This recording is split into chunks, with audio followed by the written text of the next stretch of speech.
So this is our first day on our El Nido trip. This is a 4 days, 3 nights package. So don't worry, be happy. 4 araw tayo magsasama-sama. But for the first day, puro biyahe lang po tayo. Oo, puro biyahe lang. So para sa mga biyahilo na person na kagaya ko, ay nuko, i-jamming sarili mo. So yung flight po namin is around 6:30 AM. So since we live in Pampanga, 2 AM pa lang nagbabiyahin na kami. Pero since kami po ay medyo malayo-layo, maaga din ang aming gising. So pagkadating po sa NAIA, nag-check-in kami and then diretso na kami sa aming gate. Oo, sa amin talaga yung gate. Binili talaga namin yung NAIA for this special day. Cherry. Feeling Disney princess muna tayo for today's video. Kasi kita nyo naman, puro asawa ko lang may bit-bit ng gamit. Ang bag ko mo po lagu-lagu. Hi, no ka, Charis. First time ko sasakay ng airplane, so pamono-mono pa ako dyan. Tapos pinagpe-pray ko, sana sa tabi ako ng bintana. Bakit? Kamo wala lang, trip ko lang. Gusto lang ma-experience. Siyempre, para estate. Siyempre, gusto ko maka-experience at maka-video ng surroundings yung habang nasa taas ka. Tapos bigla ka na lang iiwan sa dulo, Charis. Tapos ayun na nga, pagka-take off, wala. Amaze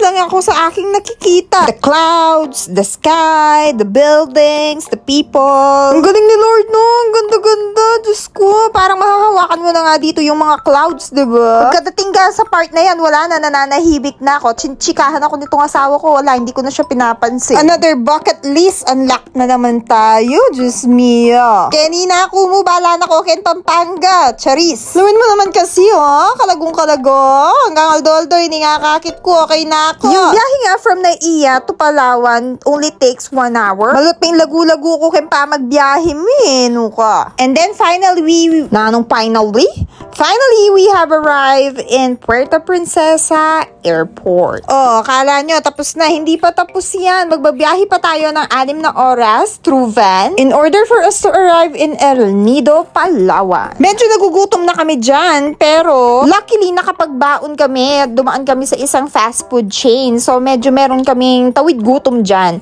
And after 2 hours, mag-stop over naman yung van para makapag-lunch kayo. Siguro depende din if what time kayo mag-a-arrive. According dun sa sumundo sa amin or dun sa guide, from Puerto Princesa Airport, and then after 2 hours, ay magkakaroon kayo ng stopover. Syempre, for wee-wee break, hindi naman may iiwasan yun. And also, for food na din. On our case, they only gave us 20 minutes para makapag-lunch. Kasi nga, para mahabol yung time. Kasi meron pa silang ibang sinusundo. Around 2 PM, we arrived na here on El Nido. Syempre, since pagod kami sa biyahe, naglibot-libot muna kami dito sa may beach. Luckily, yung pinag-i-stayan namin, walking distance lang from the beach. That is why first day pa lang, medyo nakapag-ikot-ikot na kami dito sa may El Nido. Good thing, dito sa may beach, marami na kayong makikitang mapagkakainan ninyo, as well as that, meron ding iba't ibang bar. On our case, bago kami mag-dinner, naglakad-lakad muna kami dito sa may beach in order for us to, syempre, i-enjoy yung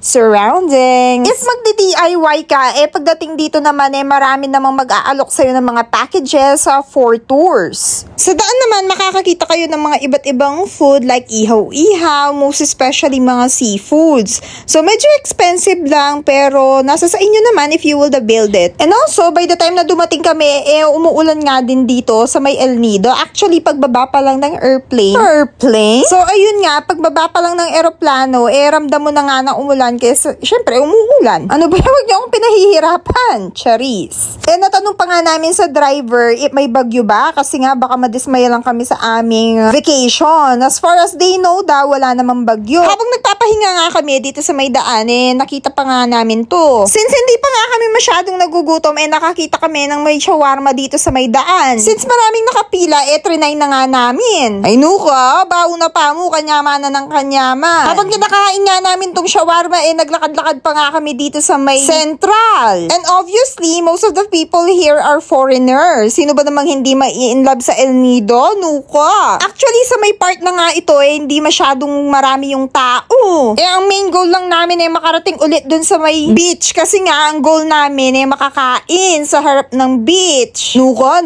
kabisyo. Since pagod na nga kaming kakaikot-ikot namin dyan, nag-decide kami na kumain na din. If mag-El Nido ka, i-anticipate mo na yung mga prices ng mga food, medyo pricey. Pero don't worry, hindi ka naman mauubusan ng mga options. Ikaw na lang talaga yung susuko. By the way, day 1 pa lang to, bukas day 2 naman. So, babu!